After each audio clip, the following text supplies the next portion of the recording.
আসসালামু আলাইকুম। জসিন্তা জিনিয়া স্বাগত জানাচ্ছি এনটিভির রাতের খবরে।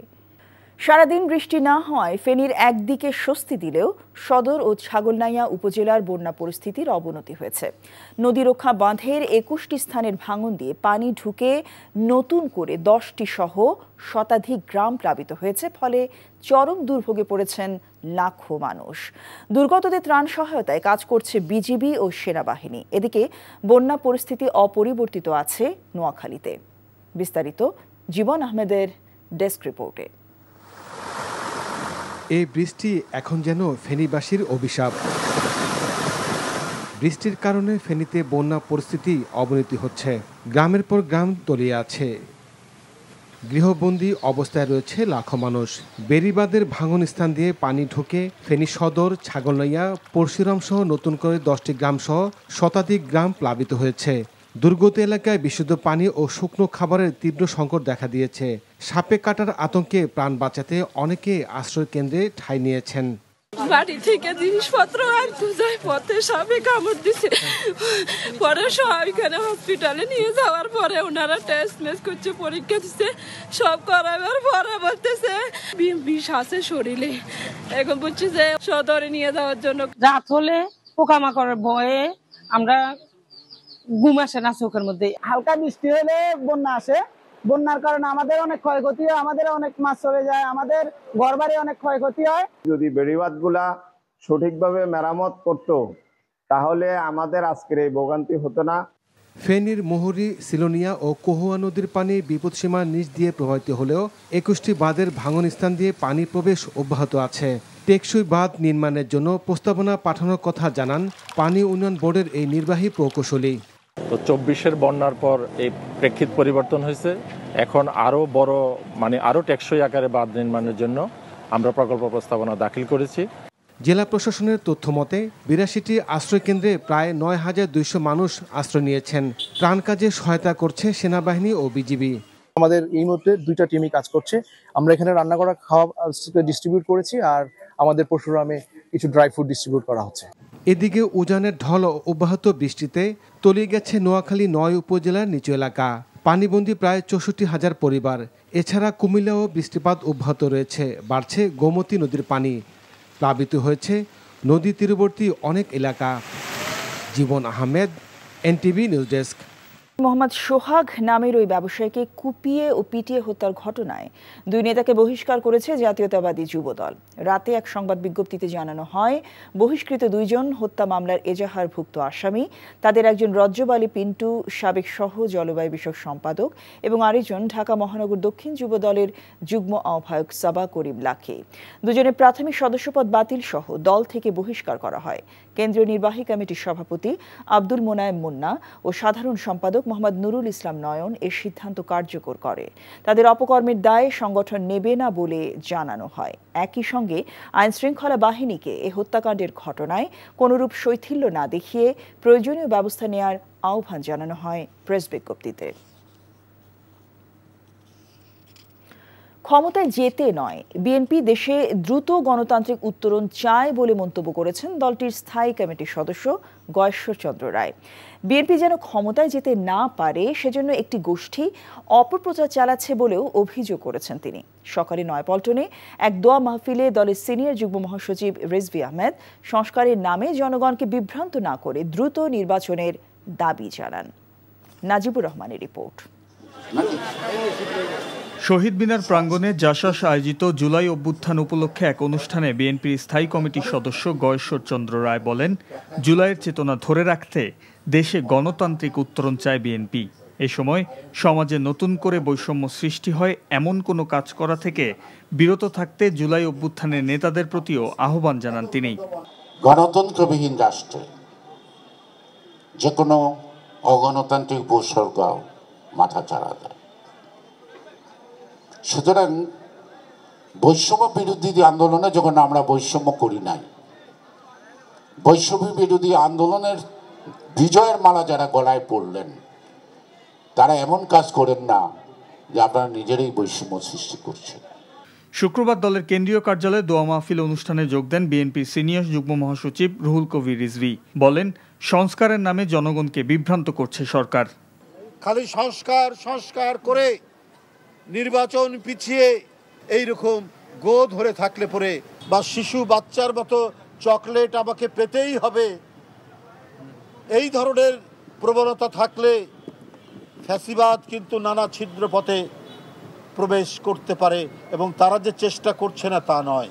এবং আমরা একটা দীর্ঘস্থায়ী অগণতান্ত্রিক শক্তির কাছে জিম্মি হয়ে পড়ব। একই দিন জাতীয় প্রেস ক্লাবে আরেক আলোচনায় বিএনপির ভাইস চেয়ারম্যান শামসুজ্জামান দুদু বলেন, আগামী ১০০ বছরে আওয়ামী লীগের ফেরার সম্ভাবনা নেই, তারা নিজেরাই নিজেদের খুন করেছে। Najibur Rahman, NTV news, Dhaka. একটি দল তাদের কোটি কোটি লোক আছে বলে জাহির করে নির্বাচনে অংশ নিতে চায়, কিন্তু বিচার সংস্কার ছাড়া কোনো নির্বাচন এদেশের মানুষ মেনে নেবে না বলে মন্তব্য করেছেন জাতীয় নাগরিক পার্টির আহ্বায়ক নাহিদ ইসলাম।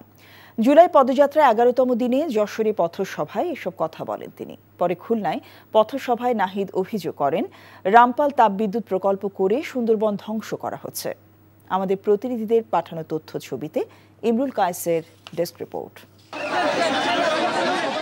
সন্ধ্যায় খুলনা নগরীর শিববাড়ি মোড়ে পথসভা করেছে জাতীয় নাগরিক পার্টি এনসিপি। এ সময় দলের আহ্বায়ক নাহিদ ইসলাম বলেন, রামপাল তাপবিদ্যুৎ প্রকল্প স্থাপন করে ১০০ বছরের সুন্দরবনকে ধ্বংস করা হচ্ছে। রামপাল বিদ্যুৎ কেন্দ্র করে এই সুন্দরবনকে ধ্বংসের পায়তারা করা হয়েছিল। সেই ভারতের স্বার্থ রক্ষা করার জন্য রামপাল বিদ্যুৎ কেন্দ্র প্রতিষ্ঠা করা হয়েছিল। তিনি আরো বলেন, ৫ই আগস্ট থেকে ছাত্র নেতৃত্ব দমনে ষড়যন্ত্র করা হচ্ছে।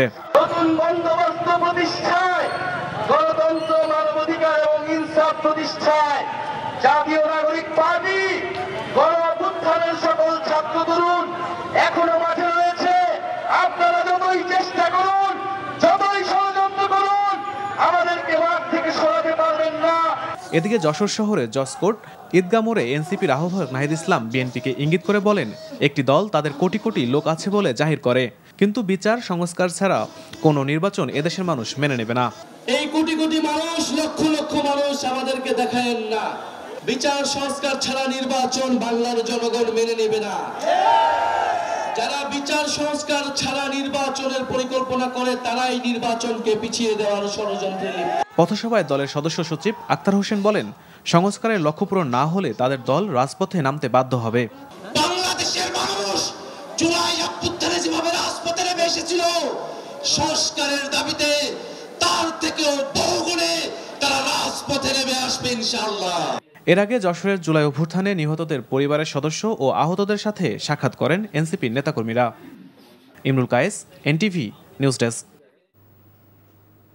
রাজনৈতিক দলগুলো ঐক্যমত হলে আগামী ৫ই আগস্ট সরকার জুলাই ঘোষণাপত্র দেওয়ার চিন্তা ভাবনা করছে বলে জানিয়েছেন স্থানীয় সরকার উপদেষ্টা আসিফ মাহমুদ সজীব ভূঁইয়া। সন্ধ্যায় কুমিল্লা জেলা আইনজীবী সমিতির নতুন ভবন উদ্বোধন করে মতবিনিময় সভা শেষে এসব কথা বলেন তিনি। বলেন, জুলাই ঘোষণাপত্র নিয়ে কাজ চলছে। ইতোপূর্বে রাজনৈতিক দলগুলো থেকে প্রস্তাবনা নেওয়া হয়েছিল, তারা তাদের মতো করে ঘোষণাপত্রের কপি সরকারকে দিয়েছে। সরকারের পক্ষ থেকে চেষ্টা করা হচ্ছে আগামী ৫ই আগস্ট ঘোষণাপত্র দেয়া যায় কিনা, তবে সেজন্য রাজনৈতিক দলগুলোকে ঐক্যমতে আসা প্রয়োজন।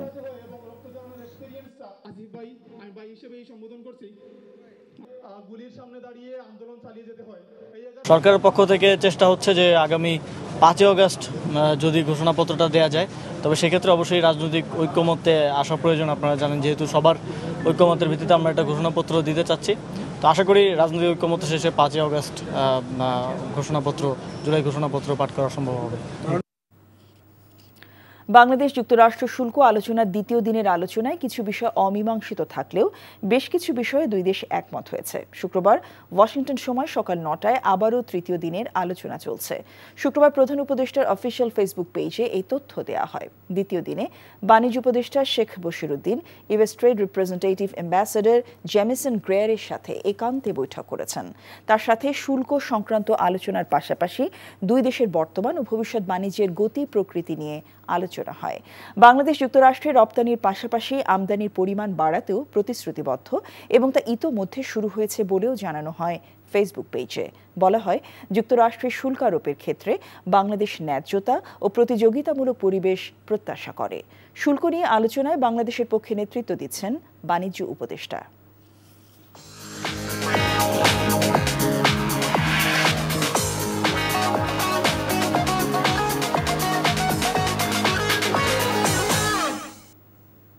মার্কেন্টাইল ব্যাংক অর্থনীতির খবর। চাল নিয়ে চালবাজি যেন থামছেই না। নতুন চাল বাজারে আসলেও দাম কমার ক্ষেত্রে তার প্রভাব পড়ছে না, উল্টো বাড়ছে। সপ্তাহের ব্যবধানে কাঁচা মরিচের দামও ছুঁয়েছে ৩০০ কোঠায়। গেল সপ্তাহের তুলনায় আরও বেড়েছে সবজির দাম, বাড়তি মাছ ও মুরগির দামও। বিক্রেতারা বলছেন বৃষ্টি ও সরবরাহ কম হওয়ায় দাম বেড়েছে। আরাফাত ইসলামের রিপোর্ট। সপ্তাহের ব্যবধানে কাঁচামরিচের দাম কেজিতে প্রায় ২০০ টাকা বেড়ে ঠেকেছে ৩০০ টাকায়। বেগুন সহ অন্যান্য সবজির দামও চড়া। বিক্রেতারা বলছেন গত ৩ দিনের টানা বৃষ্টিপাত ও দেশের দক্ষিণাঞ্চলে বন্যার প্রভাব পড়েছে কাঁচা বাজারে। বর্ষাকালে তো সবজি দাম একটু বাড়বে, আর বর্ষাকালে জিনিসপত্র নষ্ট হয়ে যায় না, এজন্য মাল আমদানি কম, দাম একটু বাড়বে মনে করতেছে। অনবরত বৃষ্টি হয়েছে তো মরিচ টরিচের দাম বাইরে গেছে। উনি যে দাম বললো আমি ভাবতে পারি না এত দাম, হঠাৎ এত দাম হওয়াতে এখন কি করবো, অর্ধেক নিলাম 250 গ্রাম নিলাম। গত সপ্তাহের তুলনায় বাজার দামটা তুলনামূলক বেশি। গত কয়েক মাস ধরেই অস্থির চালের বাজার।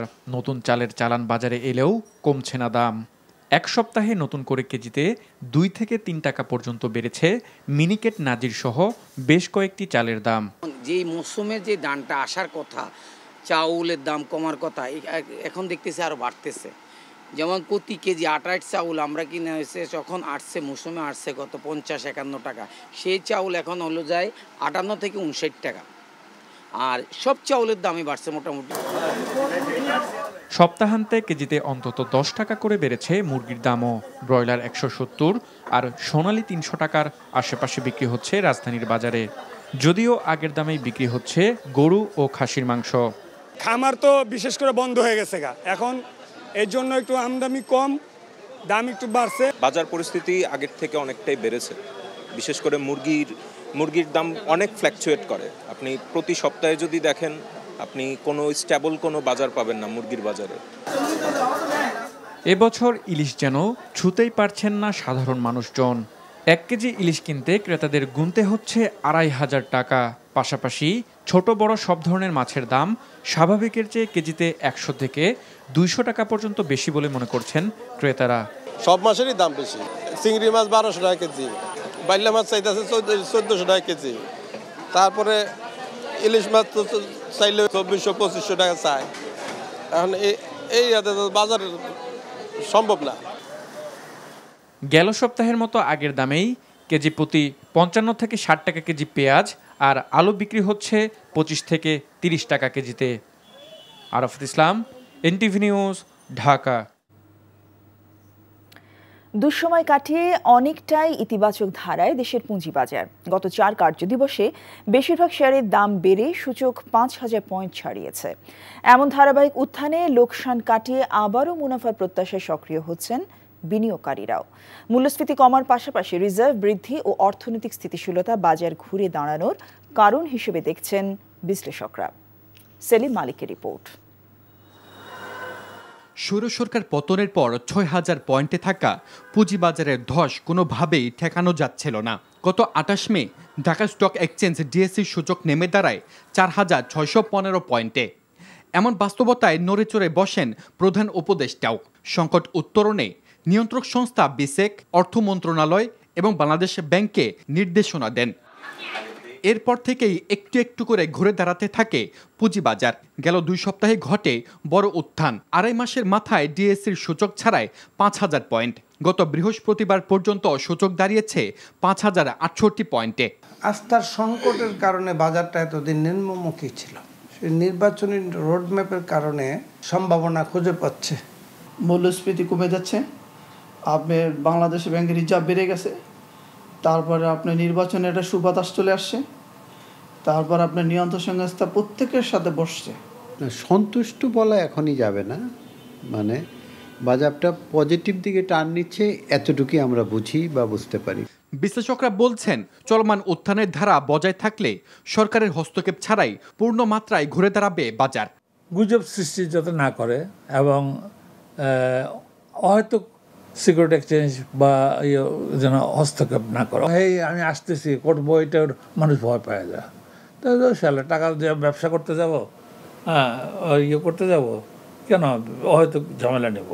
তবে একটি টেকসই পুঁজিবাজার গড়ে তুলতে জরুরি মানসম্মত শেয়ার। এর জন্য দেশের ভালো কোম্পানিগুলোকে বাজারে আনতে আমলাতান্ত্রিক জটিলতা নিরসনের আহ্বান জানান তারা। আজকে যদি একটা আইপিও দেন তাহলে এই আইপিওটা আস্তে আস্তে 1-1.5 বছর লেগে যায়। সব কাজ করে আইপিওটা লিস্টিং পর্যন্ত 1 মাসের ভিতরে হয়ে যাবে। হ্যাঁ, তাহলে পরে ভালো কোম্পানিরা আসতে সুযোগ পাবে। এছাড়া নিয়ন্ত্রক সংস্থা বিসেক, জাতীয় রাজস্ব বোর্ড এবং বাংলাদেশ ব্যাংক যৌথ উদ্যোগ নিলে বাজারে বিদেশি বিনিয়োগ টানাও সম্ভব বলে মনে করেন খাত সংশ্লিষ্টরা। ডলার মোটামুটি যদি স্টেবল হয়ে যায় তাহলে বিদেশি ফান্ডও আসবে। পলিসি। সেলিম মালিক, এনটিভি নিউজ, ঢাকা। ঢাকায় জাতিসংঘ মানবাধিকার কার্যালয় স্থাপনের সিদ্ধান্তের প্রতিবাদে হেফাজতে ইসলাম ঢাকা মহানগরী বিক্ষোভ সমাবেশ করেছে। শুক্রবার বাদ জুমা বাইতুল মোকাররমের দক্ষিণ গেটে এই বিক্ষোভ সমাবেশ কর্মসূচি পালন করা হয়। এ সময় হেফাজত নেতারা বলেন, ঢাকায় জাতিসংঘ মানবাধিকার পরিষদের আঞ্চলিক কার্যালয় স্থাপনের সিদ্ধান্ত বাংলাদেশের অভ্যন্তরীণ বিষয়ে সরাসরি হস্তক্ষেপ ও সার্বভৌমত্বের প্রতি হুমকি। স্বাধীন সার্বভৌম রাষ্ট্রে এ ধরনের কার্যালয় বসানো মূলত বিদেশি এজেন্ডা বাস্তবায়নের ঘৃণ্য প্রচেষ্টা বলে অভিযোগ করেন তারা। অবিলম্বে সরকারের এই সিদ্ধান্ত প্রত্যাহারের দাবি জানান হেফাজত নেতারা। জুলাই অভ্যুত্থানে আহত ও শহীদের দলীয়করণ না করার আহ্বান জানিয়েছেন দৈনিক আমার দেশ পত্রিকার সম্পাদক মাহমুদুর রহমান। এ সময় ভারতের প্রতি গণহত্যার নির্দেশদাতা শেখ হাসিনাকে ফেরত দেওয়ার আহ্বানও জানান তিনি। শুক্রবার রাজধানীর চীন মৈত্রী সম্মেলন কেন্দ্রে জামায়াত ইসলামী ঢাকা মহানগরী উত্তরের উদ্যোগে জুলাই বিপ্লবের শহীদ পরিবারের সদস্য, পঙ্গুত্ব বরণকারী ও আহতদের নিয়ে মতবিনিময় সভায় এ কথা বলেন তিনি। বলেন, শহীদের আত্মত্যাগের বিনিময়ে মুক্ত পরিবেশ মিলেছে। এ সময় সভাপতির বক্তব্যে ঢাকা মহানগর উত্তর জামায়াত ইসলামের আমির মোহাম্মদ সেলিম উদ্দিন বলেন, ৭১ আমাদের গর্বের, তবে ২৪কে যে সকল রাজনৈতিক দল অবমূল্যায়ন করবে তাদের অবস্থাও ফ্যাসিস্টদের মতো হবে। রাষ্ট্রায়ত্ত পাটকলগুলো চালুর পাশাপাশি পাট শ্রমিক সহ কর্মকর্তা কর্মচারীদের জীবন জীবিকা অব্যাহত রাখতে অন্তর্বর্তী সরকারের প্রতি আহ্বান জানিয়েছেন বাংলাদেশ জাতীয়তাবাদী পাট শ্রমিক দল। জাতীয় প্রেস ক্লাবে বাংলাদেশ জুট মিল কর্পোরেশনের আওতাধীন ২৫টি পাটকল সরকারিভাবে পুনরায় উৎপাদন চালু, লিজ প্রথা বাতিল এবং শ্রমিকদের বকেয়া পরিশোধ করার দাবিতে আয়োজিত সংবাদ সম্মেলনে কথা জানান দলটির সভাপতি সাইদ আল নোমান। আগামী ১৭ জুলাইয়ের মধ্যে দলটি পেশ করা ৮ দফা দাবি নিয়ে আলোচনার উদ্যোগ গ্রহণ না করলে পরবর্তীতে আরও কঠোর কর্মসূচির হুঁশিয়ারিও দেওয়া হয় সংবাদ সম্মেলনে। শুরু করে আবারও সরকারি পাটকল কাগজে কলমে লোকসান দিলেও বাস্তবে তা লোকসান নয়, কারণ মিলগুলিতে লক্ষ লক্ষ লোকের কর্মসংস্থান হয়েছে, বৈদেশিক মুদ্রা অর্জিত হয়েছে।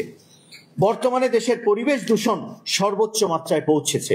রাস্তাঘাট, ড্রেন, নর্দমা, নদী নালা সব পলিথিনে ভরে যায়। কিছুদিনে আরো ভয়াবহ পরিস্থিতি হতেও পারে। তাই এখনই পাট পণ্যের ব্যবহার বৃদ্ধি করতে হবে।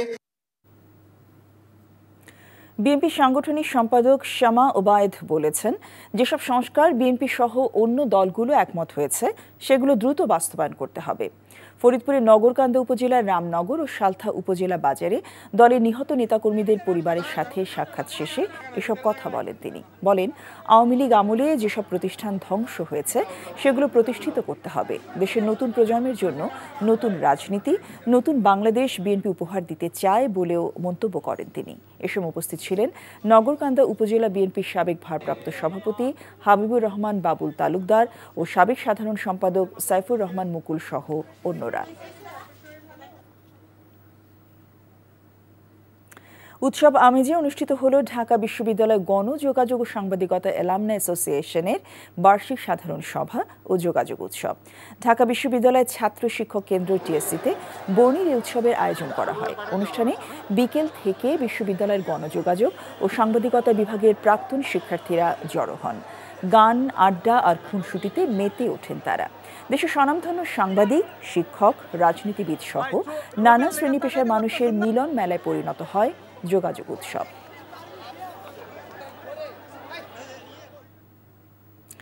স্মৃতিচারণ ও আবৃত্তি অনুষ্ঠানের মধ্য দিয়ে পালিত হল কবি আল মাহমুদের ৯০তম জন্মদিন। রাজধানীর সেগুনবাগিচে আন্তর্জাতিক মাতৃভাষা ইনস্টিটিউটে এই অনুষ্ঠানের আয়োজন করা হয়। এতে বক্তারা অভিযোগ করেন, রাষ্ট্রীয়ভাবে কবি আল মাহমুদের জন্মবার্ষিকী পালন করা হয়নি বা কোনো উদ্যোগ নেওয়া হয়নি। বলেন, ৫২ ভাষা আন্দোলন থেকে ৭১ হয়ে রক্তক্ষয়ী জুলাই গণ অভ্যুত্থান, বিপ্লবী পথ পরিক্রমায় আল মাহমুদের কবিতা মুক্তিকামী গণমানুষকে অনুপ্রাণিত করেছে। অনুষ্ঠানে উপস্থিত ছিলেন প্রেস ইনস্টিটিউট অব বাংলাদেশের মহাপরিচালক ফারুক ওয়াসেফ, বিশিষ্ট সংগঠক রেজাবুদ্দৌলা, নজরুল গবেষক অধ্যাপক আনোয়ারুল হক, সংবিধান বিশেষজ্ঞ আরিফ খান সহ বিশিষ্ট ব্যক্তিরা।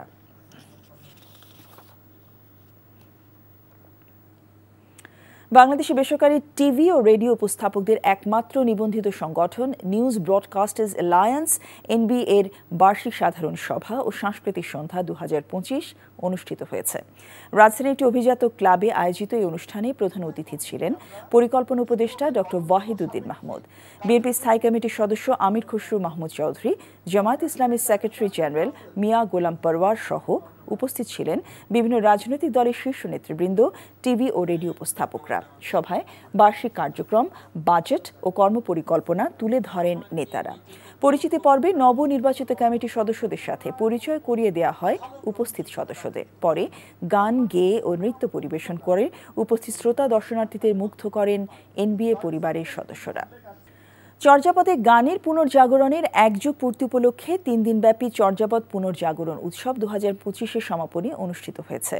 দ্বিতীয়বারের মতো উৎসবটি আয়োজন করছে ভাবনগর ফাউন্ডেশন।